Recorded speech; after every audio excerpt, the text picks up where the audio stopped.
Mr. Ted Laszlo. How are you? I'm doing wonderful. How are you doing? I'm doing great. It's good to be back on the phone with you here. Well, we're not really on the phone, are we? Well, we're on the Zoom, and We're on that's the what Zoom. everybody does these days. How modern of us. Yep. Yeah, don't ask me if I'm wearing pants. I know that you're not, and neither am I. And this is how the episode starts. So, Ted, you and I know each other through a business group that we're in, which is EO, Yep. but we've never met. Well, not I in mean, person.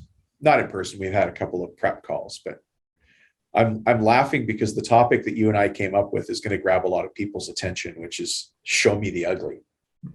And they might think this is a podcast about a different subject, but it's actually about business because you're a GC, kind of a big specialty GC, right? I don't know if you'd consider us big, but yeah, we do about 50 million in annual revenue. And our specialty is in healthcare construction. So our main overarching focus is building medical facilities, existing hospitals, and ground up construction, as well as some cool projects sprinkled in Cool stuff. Yeah. amongst them. Yep. Well, why don't we do this, Ted? Because people on the show maybe haven't heard you or heard of you yet. But Ted Laszlo, who the heck are you, and how is it you come to be speaking to this worldwide group of forward-facing construction entrepreneurs? Well, let's see here. In a nutshell, me and a couple of other guys started Vertex Builders about 8 years ago. And we started with this idea that we could sort of return the construction culture back 30 years when you could do work on a handshake, or you weren't that worried about contracts. You'd actually go out and meet your clients. You didn't manage from a distance. And so that was really our idea when we got started. And just sort of as a precursor, we spent the people that founded this company had spent 16 years at a previous general contractor, and that company had sort of gone more into the hard bid, sort of price driven markets. And we said, this really isn't for us. And the last thing in the world I ever wanted to do was start a construction company.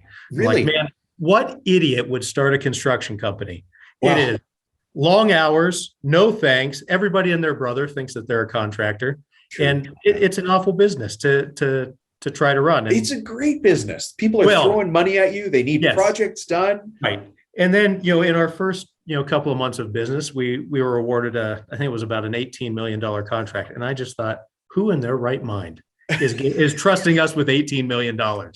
And that's when it started to get fun, right? You're able to put the processes in place, and you're able to start doing the things that you always wanted to do. Yeah. And so we sort of built from there. And again, we have a medical background, and we had a medical focus coming in, and that's just naturally where we gravitated towards, because it's one of the few markets left out there where service really drives more than cost. It's not that you're right. It's not that you can charge anything you want, but it really is a specialty. The reason behind it is very well defined and has its own rules. Right. Like, we're building a medical facility, and that's right. This is the way to do it right. And we have to do it right, and we will do it right. And that's right. Yeah. Most other construction types, the construction contract is a humongous number to the owner. And in the medical world, our number is like peanuts compared to the cost of, the medical equipment and all the different service providers that go into a hospital, et cetera. So you go from maybe on a school building being very important to, in medical, you're just not that important. So just, do what you're supposed to do and get her done. That's right. When I quite often I find myself talking to people about mindset, and the mindset is different as a business owner, whether we're a sub trade or a GC, doesn't matter. If we're a business owner, we're a business owner, and our challenge is to see the world in a different way. And the challenge is because it's hard to find a Ted Laszlo to talk to or a Dominic to talk to. We're just not everywhere, right? And so when we listen to the news, they're not talking to Ted, they're not talking to Dominic, they're talking to everybody. But you'll hear this report on the news. A new CEO has been appointed to the Denver Board of Health, and her name is so-and-so, Barbara Barberson, and she's going to make $20 million a year. Can you believe any CEO would make $20 million a year? Phone lines are open. And so everybody calls in and they're like, 20 million a year? Who is this woman? She's not even from here. And people are outraged. But when you look at the decisions Barbara's going to have to make, she's going to make 20 million a year. Sure. She's buying a $20 million X-ray machine on Tuesday. That's right. Right? The decisions that she makes are in line with the compensation she's getting. And so it's interesting that you say, the build is such an insignificant part of the medical overall costs because they're making huge decisions all the time. Yeah, there's no doubt about it. I mean, they're huge facilities, and they are life and death situations. And you bring up an interesting point with compensation of CEOs. Not that we need to go down that rabbit hole, but it's a select group of people that have the skill set, and so you have to pay what the market demands. It's not a lot. To your point, there are not a lot of people out there that can do that job. Just like there are not a lot of people out there that are, in our position where you're like, yeah, I'm willing to risk everything I own in my house and my family's well-being to go start a business. Sure. I'm just crazy enough to do that. But most people be a flooring subcontractor. Yeah, that's right. Let's do it. That's right. Yeah. Well, interesting perspective. And it's interesting that you found this place. Now, before we get too far into the show, how did you come to be a GC? What's your background? Well, so I actually went to school to be a structural engineer. As I'm getting closer to graduation and realizing that, one, I don't think I want to engineer really anything. And two, I don't want to sit in front of a computer all day. Yeah, of course, little did I know. How did that go? Little did I know I was going to do that anyway. But in my mind, it sounded fantastic that I could go into the construction side of things and put my degree to use there and be able to be out in the field, out on the job sites all day. Again, not entirely reality, but as a 20-year-old kid, it sounds attractive, and that's how I ended up getting into construction. And then, I went to work for my first company, and I was there for 16 years. Oh, doing structural engineering or doing? No, doing construction management. Okay. And it just, kept putting one foot in front of the other until that day came when you're like, I want to do something different. Can I go off at a different tangent here for a second? For sure. If I'm a new construction, I'm that 20-year-old kid, and I'm now a construction manager. Mm-hmm. With your years of, you don't even have any gray hair, but I'm going to use the analogy. Oh, it's there. Is it there? Oh, there. Yeah. You just came in on the camera. Oh boy. What would you tell me in my first day? I'm a new construction manager. I just came out of school. What I tell a lot of our employees is, this is the greatest industry in the world. In the same day, you will be talking to people that can barely read and write, that have, that are just doing their best to provide for themselves or their families. Mm. And you will also be talking to, PhD professors and financiers that are worth millions, if not billions of dollars. And all of that happens in one day. And what you come to learn really quickly in our business is not one of them is more important than the other. Right. And so it's one of the great professions, great equalizing professions, because there are so many things done out in the field that I could never do, but without them, you could never build a building. Mm. And so it's a fantastic thing to be a part of. And it's, and quite honestly, it's one of the last places that political correctness has not ruined. Don't tell anybody. None of us know that. That's right. Yeah. But no, you can say the things the way they are, and so I talk to people coming out of school, and I give a lot of talks to people in school saying, listen, it's whether you go to college or not, it's a profession that will reward you both from a just personal satisfaction and watching things get built, but also financially. It's an amazingly well compensated industry. Yeah, and there's always, as we've seen, there's always work.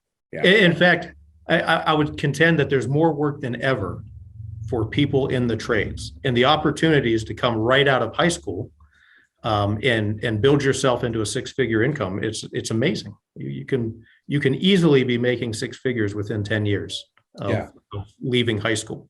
And It's crazy because in school, they're telling everybody, go be a programmer, that's right. right? Go get a finance degree. And that's not for it's just not for everybody. Nor Nope. should it be. Agreed. Yeah. All right. Well, thank you for that little sidetrack. I could keep going down that sidetrack, but we Sure. promised to show people the ugly. And maybe we should talk a little bit about how we got to that topic of show me the ugly, because you and I had a pre-call. I like to do that to get to know my guest and then figure out a topic that's going to be relevant to the audience. And then we started talking about all the things you deal with subtrades, and you kind of blurted out, it's okay, just show me the ugly. I can deal with it. Yeah. Yeah. I mean, as we were talking it through, one of the things I think that gets frustrating from a general contractor standpoint, and I'm sure it works in reverse as well, is that you can only make decisions based on what you know. You can only make decisions based on the information you have. And so many people are, they just don't want to disappoint you. They want to perform. They want to do their best. Mm-hmm. And so they can get into a habit of sugarcoating or just omitting the negative aspects of what's going on. And what I try to tell everybody is just tell me what the problem is, and we can fix it together. If I know up front that there's a problem, right, we can get to a solution. If I don't know the ugly, it's going to hurt you and it's going to hurt us. Yeah. Have you, this might be difficult to do. And of course, confidentiality, and you and I understand confidentiality through our background in EO, but if confidentiality is an issue, feel free to wash the names and situations. But have you got a situation where you have seen the ugly get hidden and it just turned into a problem that, at a certain point, you can't fix it anymore? Oh, absolutely. Right? So, I do have a specific example in mind from many, many years ago. And I can wash the names away because I don't even know if I would remember the names. Yeah, good. Statute of limitations anyways. It's that old. That's right. But, there was a project in the Denver area. And for those that don't understand sort of the types of soils that we have here, we have very expansive soil. So we use drilled piers to help stabilize building foundations. Mm. And so these are, think of them as 30 feet deep concrete cylinders that basically get down to the bedrock, and your building sits on those. Well, there was a building, and they had placed one of those concrete cylinders, one of those caissons, in the wrong location, and then covered it up because it was going to either be too expensive to fix or it was going to cause a schedule problem to fix. They covered it up by pouring an enlarged pier cap. Okay. So, which is basically a concrete rectangle that sits on top of that drilled pier. But now it's off center and yeah. So although that concrete piece was in the right location, what was underneath it was not. So it was hidden. Well, they completed the entire building, and then the building started to sink. Yeah. And you think to yourself, had people just been upfront and said, "Hey, we made a mistake. This is in the wrong location," I'm going to guess that's a $5,000 fix. Oh man, are you kidding me? That's probably it. And then just more concrete, more forms, just you may drill a second concrete pier. You may do, there's all sorts of number of ways to fix it. But that's a relatively simple fix if you just come clean. Yeah. If you don't come clean and the building starts to sink, now you're talking millions of dollars to fix. You're talking people losing their jobs and potentially losing their careers. And in a worst case scenario, you've got a safety issue, and people can get injured or worse. Oh man. Just from that little just from that little mistake and not coming clean with it. And so imagine I'm the company that has made that mistake, but I finally got a gig with Verdicts Builders. I'm so proud. Like, this is the bigs. I go home to my wife and I say, honey, we're a subcontractor. We just bid. We're going to be working for Verdicts. Finally, it's our chance. And my wife's all happy. Our little subtrade company is growing and going in the right directions, associating ourselves with the right GCs. And then I make a mistake and I'm scared out of my mind because I have everything riding on this. How do I come to you and say that? Like, what would you prefer And I imagine I'm going to the PM first, right? Yeah, you'd either go to the PM or the on-site superintendent, depending on who recognizes the mistake and sort of what level you're at. Yeah. But I mean, the best possible thing for you to do is just come and say, hey, I made a mistake. Here's what I did.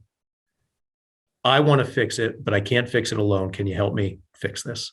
And then you get the team involved. I'll give you an example for myself, and this just happened to us. We were, again, drilling a caisson, and we hit a water line that was not quite in the right location, or not in the location we thought it was in. Yeah. And we broke the pipe, and so we went to the owner and said, hey, listen, we broke this pipe. We're getting it fixed. It's going to delay the project for today. And you're going to see a bunch of water. And we made this mistake. And so, yeah. And I think when you're forthcoming and say, hey, listen, I made a mistake and it's my fault and I'm going to fix it, you can't ask for more than that. And especially in our business, I mean, mistakes are made all the time. It is not a perfect business. It's a tough business. It is, tough conditions, you're outside, the elements, moving pieces. That's right. And so mistakes happen, and you just come clean with them, and then the whole team can work together to solve it. And that is infinitely better than the alternative, which is, hiding the mistake or hiding the issue, and then, finding out months down the road that that you've got a problem, and now it's too far, you're too far along to fix it, or to fix it easily. Yeah. In my head, I'm wondering how many of these problems are actually at the owner level of the company, or is it, the team hiding it from the owner, and the owner truly didn't know, with a caisson, that I would imagine that's big enough that the owner probably knew, but maybe they didn't. What are you finding when you see the culture? And I know this is a weird place to go to culture, but the company I run is a reflection of me. Mm-hmm. Right. And so if I have a company where I hide things, my guys are going to hide things. If I have a culture where I'm open and honest, my guys are going to be, my crew, my people are going to be more open and honest. If I have a culture where we are very detailed and exacting and specific, and Austrian engineers come to me for detail tips, then my company is going to be full of people who are also very detailed and exacting. How much do you see that playing a role here, where the owner influences? I think there's a huge role there, and it really sort of goes. And I'm going to talk about the owner in two ways. So inside the company, so the owner of the company, for sure, influences the culture of the people of that company, and there's no doubt that the way you conduct business, the way you interact with your team, whether you skewer your team for making mistakes, or whether you say, hey, this is something to learn from, and we're going to work on this together, and hey, this is a great thing that happened because at least we know how to fix it, and you won't make that mistake again in the future. Those are very different ways of handling things. And that's how you create sort of a more open and helping environment inside the company. Now, outside the company, so when you talk about an owner from a building owner perspective that has hired you as their general contractor, it's exactly the same. You can be sort of the authoritarian, sort of tyrannical owner that sort of demands the perfection in a world that, perfection can't be delivered. Right. And you can criticize for the mistakes. And listen, in some cases, it's right to criticize for certain mistakes. Or you can take that same stance of, hey, man, that sucks that mistake happened. I agree that I'm not going to pay for the mistake, but I'm certainly willing to jump in and help you fix it, or help be part of the solution. Yeah. And so on a project by project basis, that's how a building owner can help create that open dialogue and that open environment, just like the company's owner can do the same. Yeah. Interesting. That was a good way to send a message to the building owners out there. Well, it's not necessarily to send that message, but it's just, something to keep your eyes open for, in terms of deciding who you're going to work with and who you're going to work for. Yeah. It's that, well, here, instead of, I have a direction I want to go, but I'm going to go to the boardroom table, Ted Laszlo's boardroom table at Vertex. Uh-huh. You guys are sitting around, you're looking at a new build. It's a new hospital or it's a new wing for a medical facility or something. And you've got a subcontractor who's worked for you in the past, but messed up on the last job. Mm-hmm. What shows up at your boardroom table when you're looking at the list of subs who've bid on the job? Well, it really is relationship based, and that is so overplayed.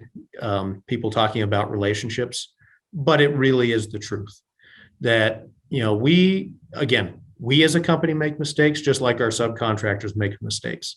Yeah. So making mistakes is not the deal killer. It's either not owning up to those mistakes. That's right. It's trying how to blame other people for your own mistakes. Or just flat out not supporting a project. What does that mean? So not supporting a project? That can be so many things. Not providing adequate manpower, not providing adequate management or oversight, not, again, just not being as engaged as a traditional subcontractor would be. So those are the things that come up as we determine, or we put together a subcontractor bidding list or a list of preferred people that we want to work with. That comes up quite a bit. Yeah. So interesting. So if I'm at your boardroom table and I'm a fly on the wall, you've got 5 or 6 subcontractors all bidding on that same piece of work, whatever it might be. And it comes down to, hey, listen, we've done business with Dom before. He messed up on the last job, but here's how he dealt with it. And he continues to be the kind of guy we trust. Yep. Even though I might be a little high or, solidly on the high side of the middle, you'd be like, he's probably our guy because of the way he deals with it. Absolutely. Yeah, that's absolutely right. So in our business, luckily, we don't always have to take the low bidder. So it's not always about the number. You've got to be in a range. And you mentioned 5 or 6. Rarely will we go out to that many. We try to keep it to about 3. Right. 3 trusted, 3 that you know. 3 trusted. That's right. And then, we'll have those discussions, when everything comes back in terms of who we want to work with. Let me just ask on that. If I'm not one of those 3, I am number 4 guy. How do I get on that list? Persistence. Yeah. And I, especially in today's market, everybody is overworked. Everybody has more work than they can shake a stick at. Unbelievable, isn't it? Didn't we already think we were as busy as we could be? I know. And it just keeps it just keeps going. Yeah. And so, inevitably, the reason why you go out to 3 is for sure. Well, the traditional reason why you go out to 3 bidders is if you have 3 numbers and somebody's an outlier, if you're way high or way low with a number. So if you have one number at $10 and one number at $100, you don't know which one is right. Right. But if you have 2 at 100 and 1 at 10, the 10 is probably wrong. Or if you have 2 at 10 and 1 at 100, the 100 is probably wrong. Right. That's your traditional reason for 3. That's why 3 is important. Yeah. However, the other thing in today's market is you go out to 3 because you may only get 1 back because people are so busy. And so you ask, hey, if I'm number 4, how do I get in to be one of those 3? You be persistent. You keep asking and you keep offering, to provide those pre-construction, those bidding services, because inevitably you'll have a couple of people drop and you'll have a couple more people that need to slot in. So as long as you are patient and you are willing to perform when your number is called, it's really that simple. It really is, isn't it? But you have to be there and you have to keep asking to be at the table. Yep. Right. A no, you're not going to win this project is probably not a reflection on me as a company. It's just not my turn on that particular job. Now, if I've been the guy who's placed blame and made excuses on previous jobs, when I'm at the verdicts boardroom, when they're discussing me at the verdicts boardroom table, you're going to say, I don't know, that Dom guy, it was such a small mess up on the casings or on the floor leveling in that bathroom on the south wing, but man, he caused us problems. Right. He never owned up to it. And he blamed every other trade. I think we're going to look for another guy. Yep. And suddenly number 4 on the table starts to look pretty good. No, that's absolutely right. Yeah. And sometimes, you just need to take a break and try to reestablish. I'm serious though. Sometimes you just take a little break and reset, reestablish that relationship. But if you stop working with anyone that's ever made a mistake, you'll have no one to work with you. And that's Wow. another thing that we really drive home when people get irritated with certain team members. Well, Yeah. everyone's going to irritate you from time to time.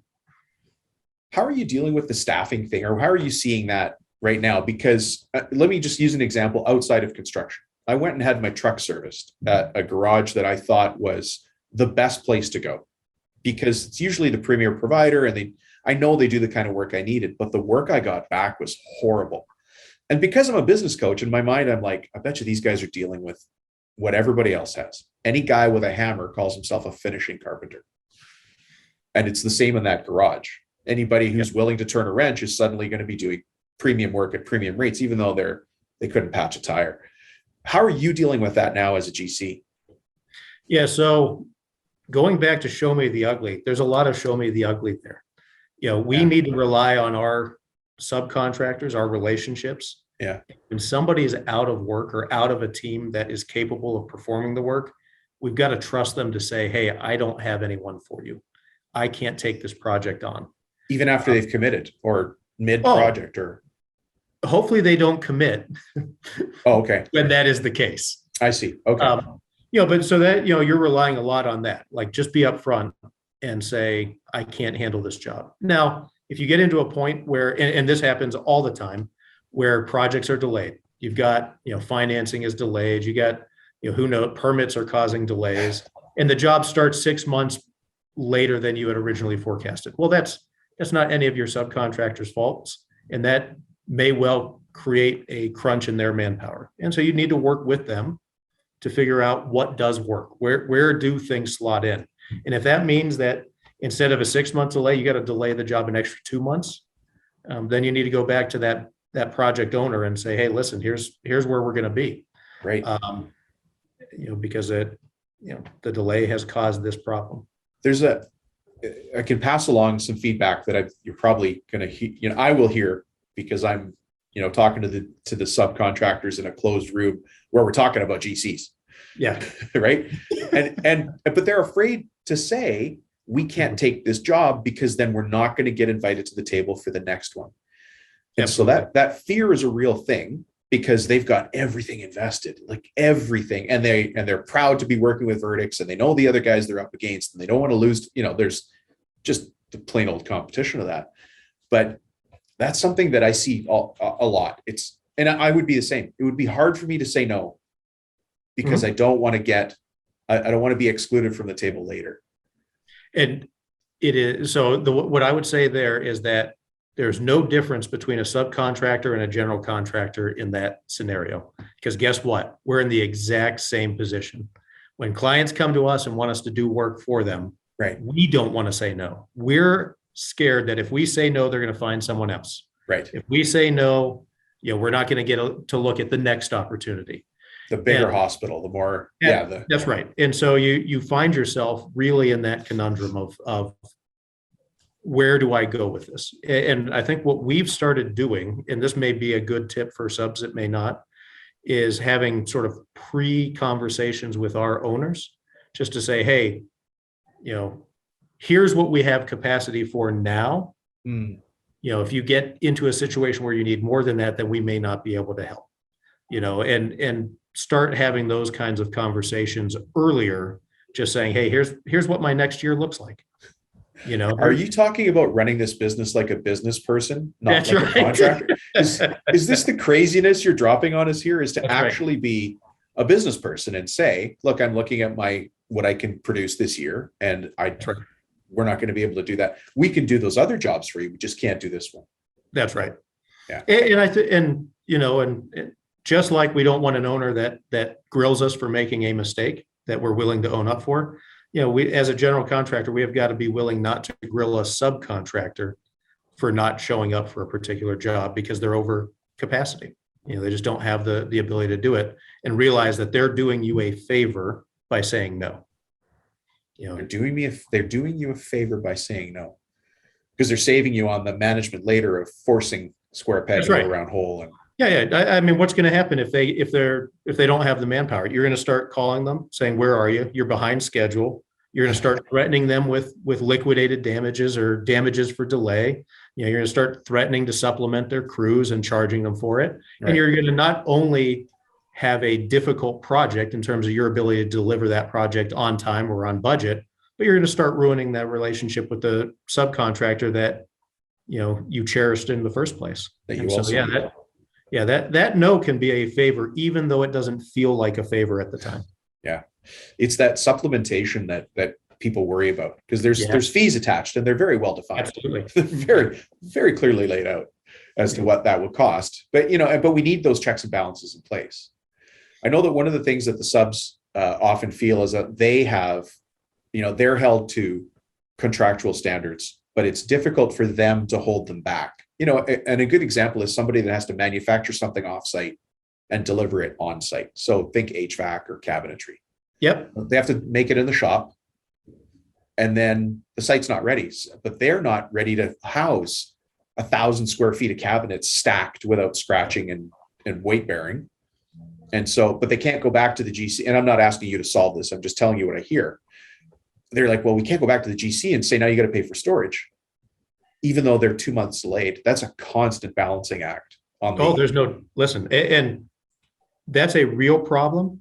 And I would say that that's the normal problem today, that the schedule that's published at the start of the project rarely is the schedule that is delivered at the end of the It's mostly project. accurate. Yeah. Yeah. It's not even mostly accurate. It might be half accurate. And for, so many reasons that you can't control, there may be changes, there may be scope delays, there may be all sorts of factors. Just the weather might shut you down for 2 or 3 weeks.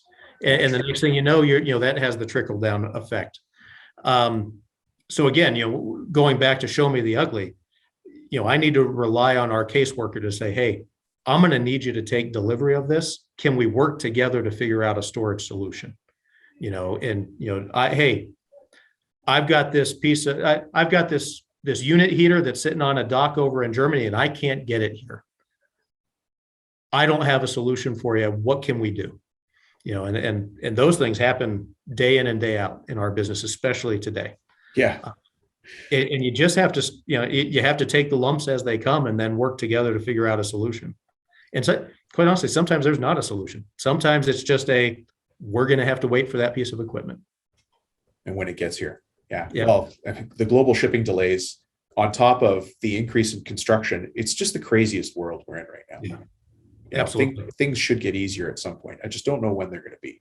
Yeah.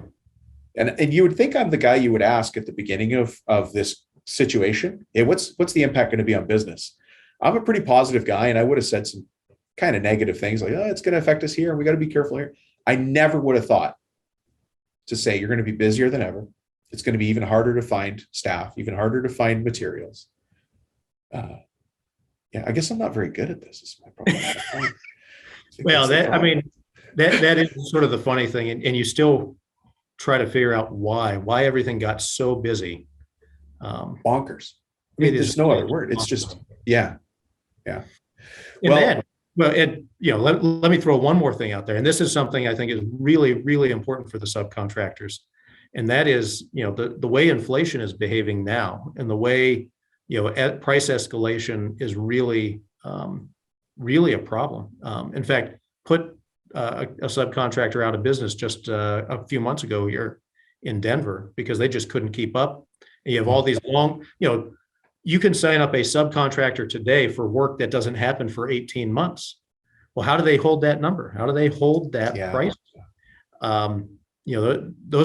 Those are issues that weren't that big of an issue, 3 years ago when you could have just said, prices are going to go up 5% year over year, or 3% year over year. Well, now, I've got equipment that's up 30%, in 6 months. You've got lumber that was supposed to come down, went right back up.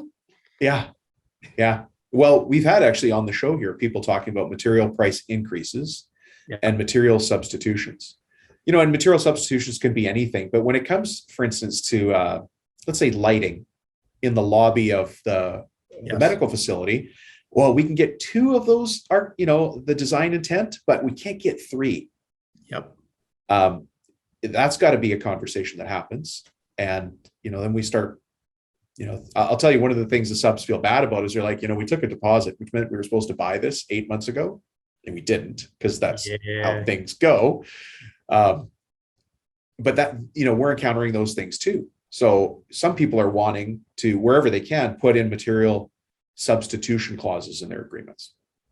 If we can't get slides and glides for your cabinets, we're going to have to substitute them for this. If we can't get handles or pulls, we're going to have to substitute for this. Even though it's the same, it's not the same. If an architect was listening, they would be livid right now. Yes. You see where I'm going with this, though? Oh, absolutely. And, we've been doing the same thing. We've been working out different types of escalation and delay clauses because of just sort of the volatility and uncontrollability of what's going on right now. Yeah. And, what I would tell subs, and this is actually the old conversation I used to have on retainage all the time, is we don't know to advocate for you unless you ask us.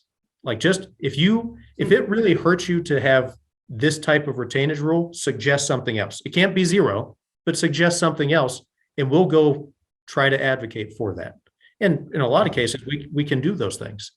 If you need, or if you're seeing a problem in, a particular material, like lumber is one, and the way we've handled lumber, and we don't do a lot of wood structures, but one of the ways we the fit out, the finishing, like for instance, on the is the subcontractor will say, okay, well, my bid assumes X dollar per unit for lumber. Well, we'll put that into our contract with the owner then and say, okay, if it's under that, we're giving you money back. If it's over, then you're going to pay us the difference. And it'll all depend on when you release us to buy the lumber. And we can work a lot of those clauses into our proposal, into our contracts with very little effort. We just have to know to do it. That's a big point. Ted, really thank you. That's a big one for people. Yeah. Because, right now, I think pretty much everybody knows about lumber. Pretty much everyone knows about computer chips. But I had a mechanical subcontractor tell me a couple of weeks ago, says, Ted, you're going to call me a liar. But the problem I'm having right now is flex duct. I'm like, what do you mean flex duct? Like, yeah, I can't get flex duct because there's some aluminum in the lining and they can't get the aluminum, so they're not able to make it. So just be aware that this piece of ductwork that usually is 2 days for me to get is about 6 weeks for me to get. Like, okay, perfect. I'm glad that you let me know that. Now I can account for it. We can plug that into the schedule. We can let the owner know, hey, here's a list of 10 items that are long lead items. And funny enough, one of them's flex duct. That is funny, kind of, actually, if you think about it, because you should just be able to go to Home Depot and go, can't you just buy it? Right. That's right. Right. Yep. Yeah. Those are interesting situations. I've had some of the subs I work with talk to their GCs and say, hey, it's going to be tough to get, this matched grain wood or this type of hardware for the facility. Would you be interested in buying it all now, the entire project's worth? And, my subs are saying, like, if you do that, we know we're going to have it for you. And in the cases I've heard of, the GCs have come back, gone to the builders and said, yeah, they're up for it, because it usually follows some sort of design intent or some other requirement for the building that this thing has to be a certain way. And in order to know you have it, you got to buy it today and wait and hold it. Yep. No, we're giving the exact same advice to all of our owners that, hey, as soon as you know what it is that you want to buy, let's buy it. Let's buy that material. Let's buy these things, and we'll come up with a way to store them, or we'll come up with a plan to get them here. But then not only do you have them, so you don't have the material delivery issue, but you know what they cost, so you don't have any escalation. Oh, true. Because the great thing, or maybe not the great thing, but the thing that we sort of know today is material is escalating, is super volatile, but the labor is not nearly as volatile. So we can plan for the labor. We just can't plan for the material. So if you buy them early, that takes a risk factor off of the job. Right. So where roofing membrane costs X today, you don't want to buy it tomorrow, futures in roofing membrane, where it's X times 10. That's right. And you're caught flat-footed. Yeah. Ted, this has been great. I should have had you on the show earlier. Well, thanks. It's been a lot of fun. Hey, if somebody wants to get in touch with you or find out more about you guys at Verdicts or anything like that, how do we find you in this big wide world? Well, the best way to get a hold of us is through our website, which is vertixbuilders.com, VERTIX builders.com. There's a link to contact us in there. You can also, and I highly, highly recommend everybody watch our Christmas videos because they're hilarious. I think we're more proud of our Christmas videos than maybe the buildings we build. Looking at it now, yeah. So you can go to our website and you can reach out to me directly. My email address is tlaszlo@vertixbuilders.com, which is TLASZ as in zebra LO @vertixbuilders.com. Be happy to take comments or questions. Well, thank you, Ted. That's great. I really appreciate you coming on here, talking about the ugly. Yeah. And in reality, as you know, this is happening at the boardroom tables of subs. And I wanted to bring light to what's happening at the boardroom table of a GC, especially a very forward-thinking GC, because that we have to think about that. The world's not just what's going on at our boardroom table or in our shop or in our warehouse or whatever. We have to think about the people we're doing business with and how we can do that better so that we can do more.